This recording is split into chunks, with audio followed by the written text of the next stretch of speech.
Hey guys, are you on Zoom?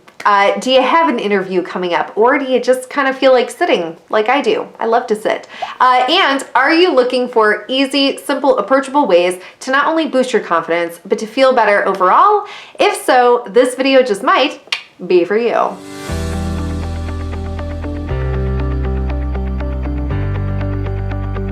Hey guys, it's Vanessa V. Welcome to my channel. Today we're going to be talking about sitting and all of the, most of the things that sitting can cause us to experience and feel mentally, emotionally, and physically. It's actually something that has had a really huge impact on my life, and it's something that I've had to sort of keep an eye on. And so we're going to talk about that, but we're also going to talk about ways that are obviously quick, simple, and easy, like we always do on this channel, of ways where even if we're sitting, we can combat those effects that sitting might be having on us, and start to live more joyfully and more successfully and just feeling good, and also understanding maybe what's going on when we're sitting, especially for a long time. So anyway, if you're not familiar with me, I'm an actress and speaker. I host workshops, and I'm also living with post-traumatic stress disorder. I am not a mental health care professional or a healthcare professional. I'm an expert in my own situation and what works for me. And my hope is that by sharing all of these strategies with you, that they will help you just like they've helped me and so many others. And this channel is about reigning over our lives and literally conquering what's holding you back. And so that's what we're talking about today, because believe it or not, sitting can actually kind of hold us back, even though I love it. So I guess let's get started. Okay, so I don't know about you, but I love to sit. It is and always has been, apparently, according to my mother. She told me the other day, she was like, you never really like to walk around or stand, you just like to sit. And I'm kind of still that way, even though I'm a certified fitness instructor. I teach bar and Zumba, and I've danced my whole life and all that stuff. My preference in general is to sit. And I never really thought about it, because sitting, if we think about it, is just sort of like something that we do, right? We're either sitting, standing, or laying down. Basically, I don't know. I always like to sit. I'm not a sporty person. I'm energetically lazy is what I like to call it. And if I don't have to exert more energy than I have to, I really don't want to. My default is just sit, stop, don't move, recharge, all that stuff. So if that's you, hi, it's nice to meet you, because it feels like there's a lot of people out there that just love to go, go, go, and I do, but really it's more internal than external. But anyway, so today I wanted to address some of the things that I have personally experienced when I sit, especially for long times, but even if it's just like a short amount of time.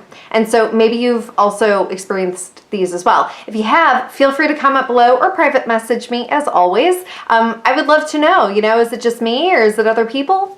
But yeah, so throughout my life, because I've had post-traumatic stress disorder, for so long. If you want to know a little bit more about that, I will link that below, my personal experience. But because I've had it for so long, I basically grew up with the symptoms and didn't realize that the symptoms I was experiencing were actually symptoms. I just thought they were things that were getting in my way and pulling me down and holding me back and stuff like that. And it wasn't until after I got diagnosed, like 6 or 7 years ago, more like 7 now, a lot of time has passed. Anyway, where was I? Oh yeah, it wasn't until I started going through that healing process that I started to recognize just how much sitting I was doing and how much sitting was affecting me and getting in the way of me progressing further, faster, and more efficiently. My whole entire life, right? To go back to the sitting thing, of me loving sitting, like right now, I'm sitting. To go back to that, I never correlated the fact that the more I sat, the more I had negative emotions, negative thoughts, and the deeper, I guess, I went into things like depression, less confidence, negative thinking, feeling like I couldn't literally get up and move around in my space, like my house. It just made me feel more shut down, like what we talked about last video, more zoned out, like we talked about in the video before that. And that's one reason I wanted to talk about this, because it does have to do with those things. It affected me physically. It just kind of felt uncomfortable a little bit over time. It affected my posture over time, and it really fed into this cycle of, that's crickets. Did you hear that? It really fed into this cycle of negativity. But because I had lived so long with my post-traumatic stress disorder, I didn't realize it because it was all so swirly and confusing and overwhelming forever.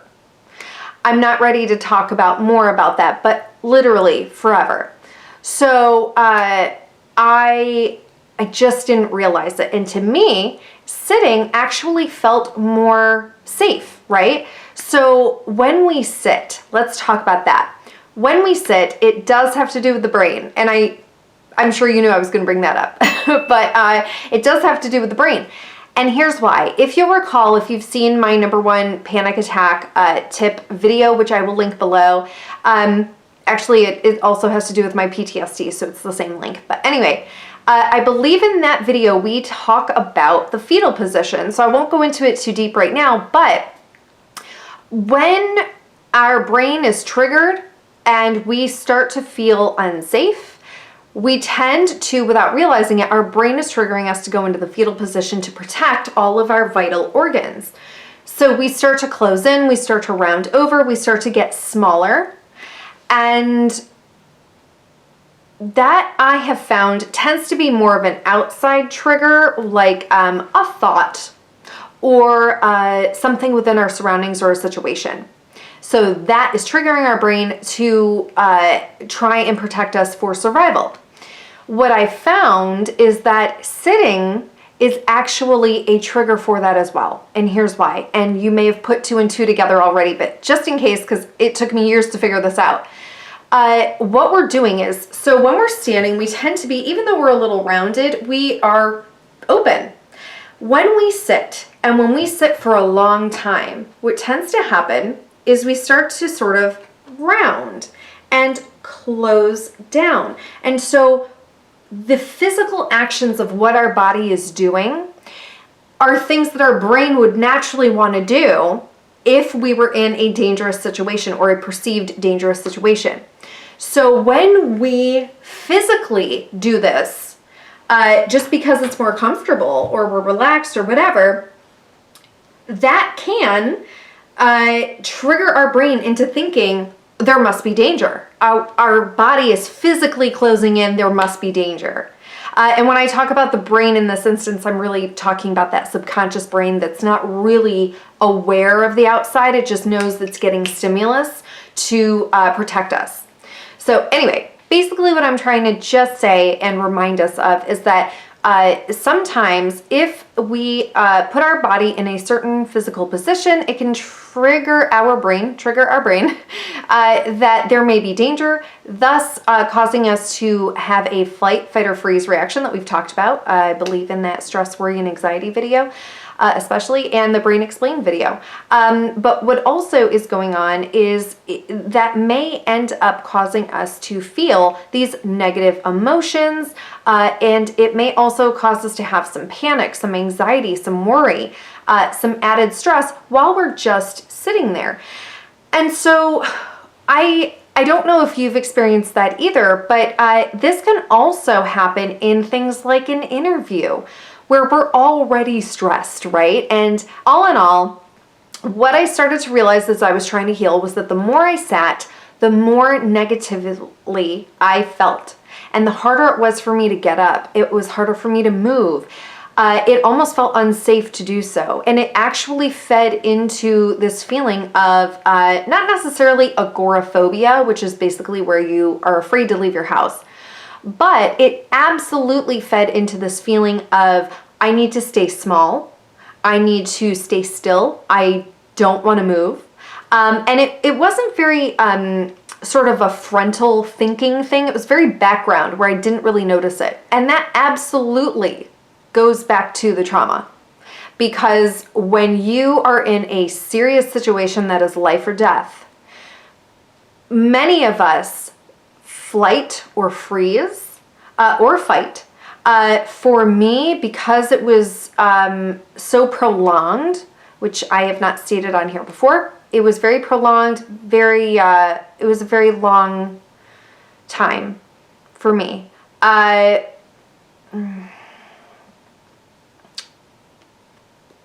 So, Zantac.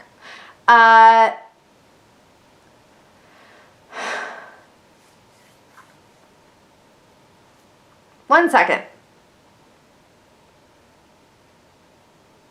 Yes. So because of that, what I had learned over time was to not move. Don't draw attention.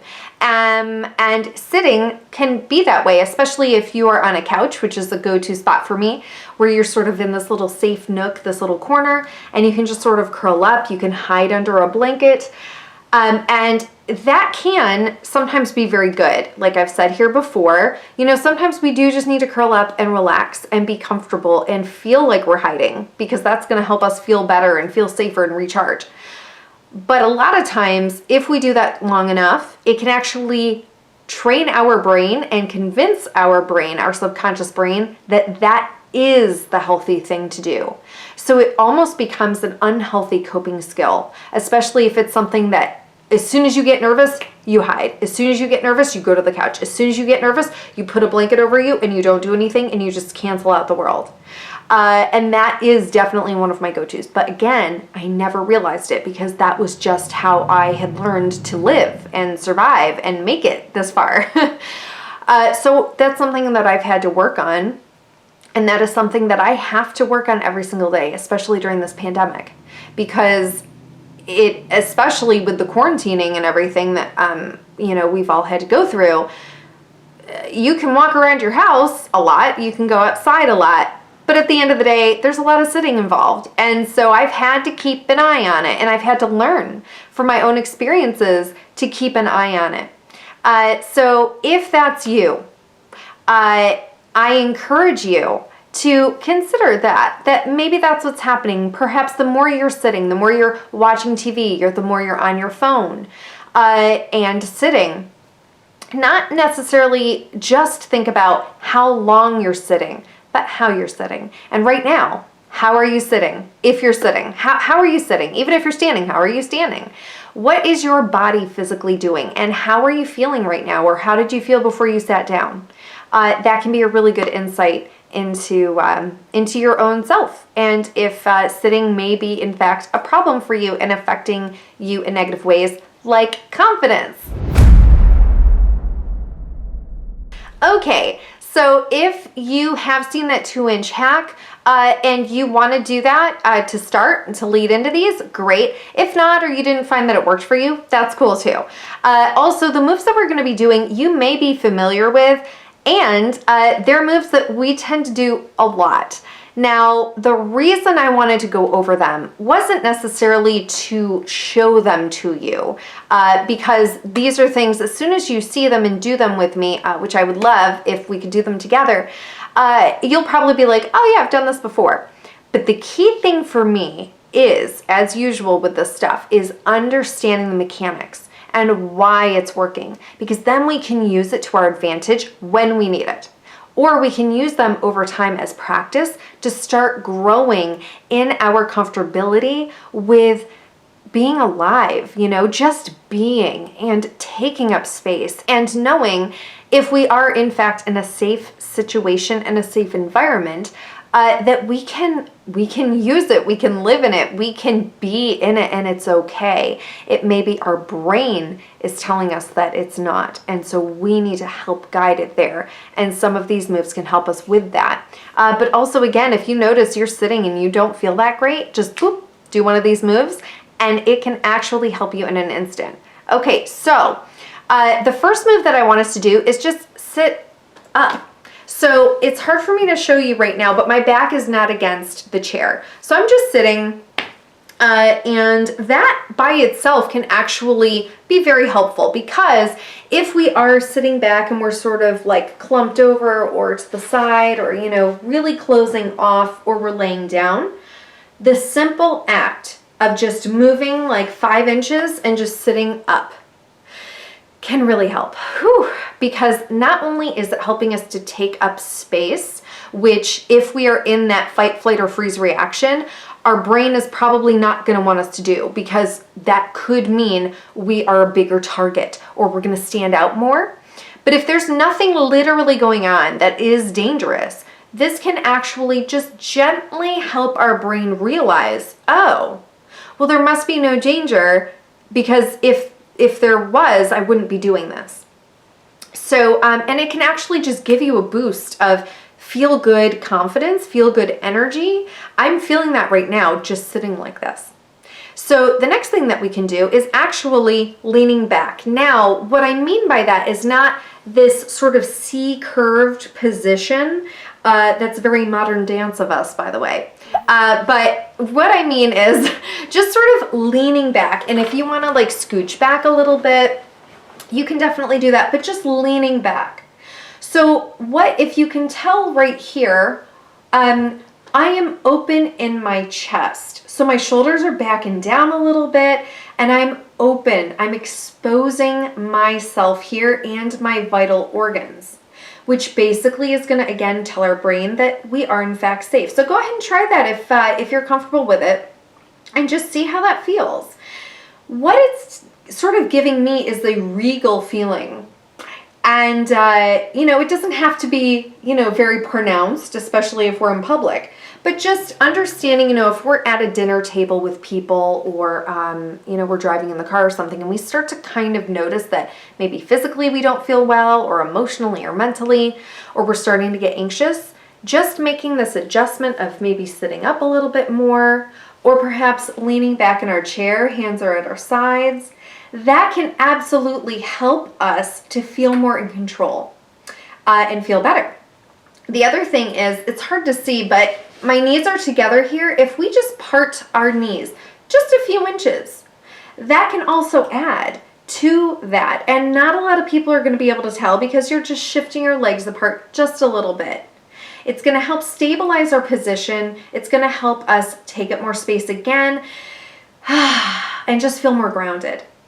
The next thing that we can do is, if you are sort of, I guess, in a, if you're on a couch or in an office situation, and this is a move that you feel comfortable doing, I hope I don't knock over my flowers, but opening up your arm to the side. Hello.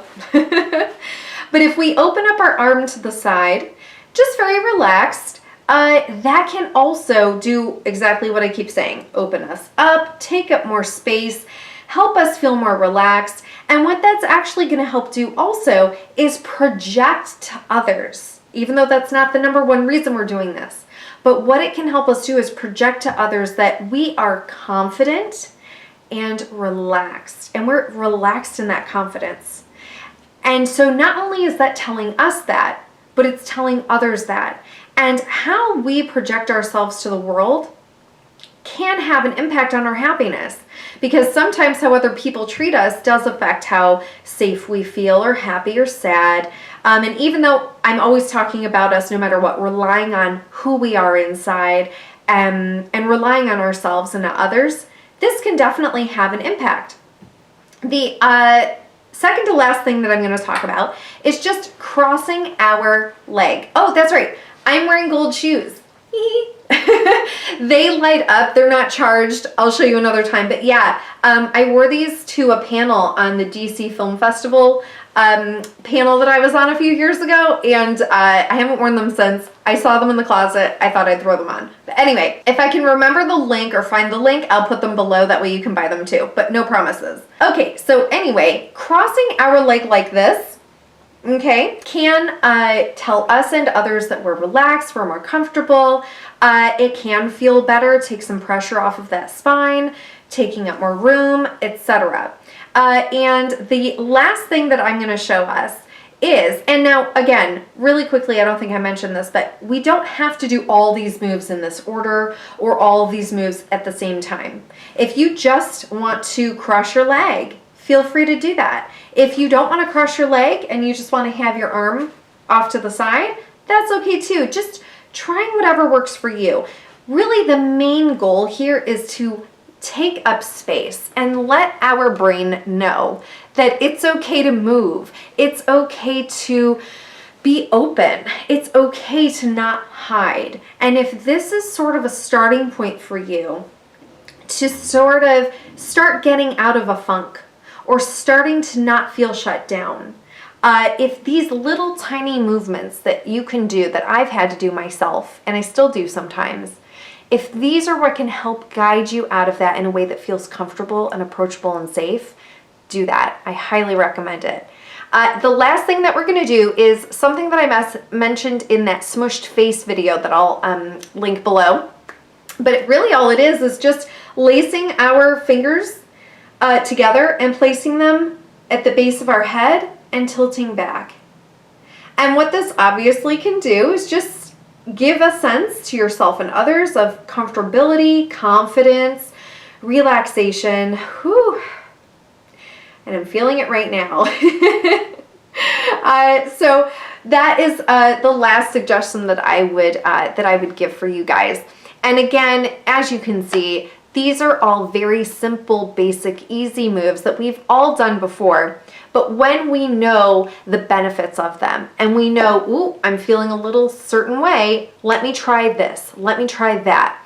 Not only can it help us feel better instantaneously, but over time it can also guide us and encourage us to live in confidence and to live more openly and more freely in our space, that we don't have to hide all the time, especially if we are in fact in a safe environment. And extremely lastly, the last thing that I'm just going to encourage us all to do, we're not going to do it together, but just think about getting up and moving more. Again, I do plan to do a video on movement in general and how awesome that can be and what we can do. But really at the end, in a nutshell, encouraging us all to just get up and move more and get out more. Go for a drive, walk around your house, move more, experiment with that, especially again, if this pandemic or anything else is shutting you down, like what we talked about last week. It's normal, it's okay, but there are things that we can try to do that are very gentle and very customizable to ourselves that we can do that guide us out of it so that we can live more sustainably in those feel-good feelings and in that confidence, instead of just black and white or jumping into the deep end of the pool. What we can instead do is sort of just wade in the water and walk through the experience in a way that's much more exciting, much more feel-good, and in a way that just helps us live better and love ourselves more. There you have it. So thank you so much for tuning in today. I am sending you so many awesome and good vibes, healing vibes, happy vibes, joyful vibes. I really hope that these all help us to not only bloom more and live more like ourselves and have more confidence, but also to help us know our self-worth. Because you have it. You have so much worth. Feel free to comment below if anything in this video was anything that you found enlightening. What? Feel free to comment below if you found anything in this video enlightening, or private message me as always. Feel free to like or dislike this video. It really is cool either way, and I appreciate your feedback. Feel free to follow me on social media. Links are below. I would love to connect with you. And if you haven't already, feel free to subscribe to this channel. That way you don't miss out on any awesome videos. And lastly, don't forget to stand up for yourself and others, and I will see you next time. Bye!